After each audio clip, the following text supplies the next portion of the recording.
Kini ang Atraka Balita 943. Tungod sa kadaghanan nga wa pay igong tubag ko na makadagat pa ba si Negros Oriental Governor Ruel Aragay Digamo pagkagobernador sa tuig 2022 nga national ug local election. Sumala pa ni kanhi Provincial Administrator Atty. Richard Inoho. May pasabot kini sa lokal nga tigbarya kagahapong adlaw at tubagan sa buhatan sa Provincial COMELEC nga si Governor Ruel Aragay Digamo ang makadagan pa kini sa iyang ikaduhang termino.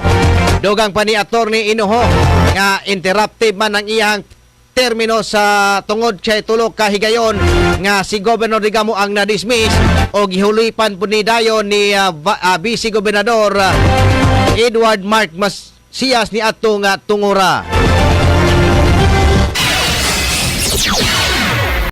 Sa dili pa nako tubagon ang pangutana atong klarohon nga kini nga akong tubag sa inyong pangutana dili nato hisgutan ang merit of the case kay masab judice man ta kay na may pending petition for disqualification. Dili insakto ang giingon nga si gobernador dili na kwalipikado kay nahurot na iyang termino. Hinumduman nato nga sa tuig 2017 the governor suffered 3 dismissals. Huwag imong basahon ang mga desisyon sa Korte Suprema ang usa ka elected official kung na interrupted ang iyang term by virtue of dismissal, wala niya na kumpleto ang usa ka term, so dili ma-apply ang 3 term limit. So sa kaso ni Governor Digamo, na gobernador siya sa 2013-2016. Ang iyang 2016 to 2019 nga term maoy na interrupted kay na dismiss siya og katulo. So ang iyang first term would be 2019 to 2022. Ang iyang 2022 to 2025 would be his second term. 25 to 28 would be his third term. So dili insakto ang giingon nga nahurot ang termino ni Gob, dili na siya qualified to run this time because it will be his fourth term. 2022 to 2025 will be his second term. So he is qualified to run. Kini ang Atraka Balita 943. Gibot niya usab ni Atty. Richard Inoho nga naputol man ang iyahang ikaduhang termino ni Governor Digamo isip pag-gobernador sa probinsya sa Negros Oriental.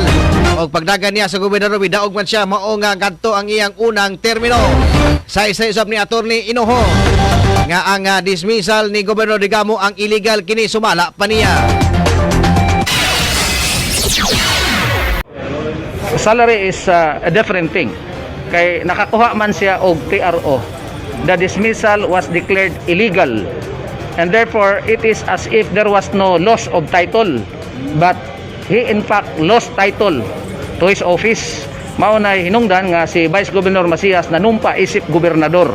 That is the solid proof nga ang gobernador na dismiss. So pagka-dismiss, naputol ang iyang second term sa iyang 3 terms unta. So naputol ang iyang second term. So pagdalaga niya og sunod mao na puto iyang first term 2019 to 2022. So the collection of salary is only proof nga he was illegally dismissed. But the fact that Vice Governor Masias was appointed as governor by reason of succession is proof that he was dismissed and there was loss of title for a certain period of time. When there is a case, we don't talk of the justices because that is the decision of the court, not the decision of the justice. So for as long as that decision of Talyado remains to be the current decision of the Supreme Court when it comes to dismissals of elected officials, that remains to be a valid law until the present.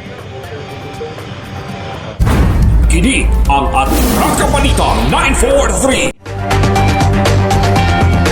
Si kanhi Provincial Administrator Atty. Richard Inoho ang ninabi kinis lokal nga tigbalita sa Dakbays Dumaguete lakip na usab ang Atraka Balita 943 News Team. Kini ang Atraka Balita 943. Ang matag katawhan adunay katungod mahibalo sa nagkadaiyang isyu man nasyonal o lokal. Balita nga importanteng masayran ni Juan de la Cruz.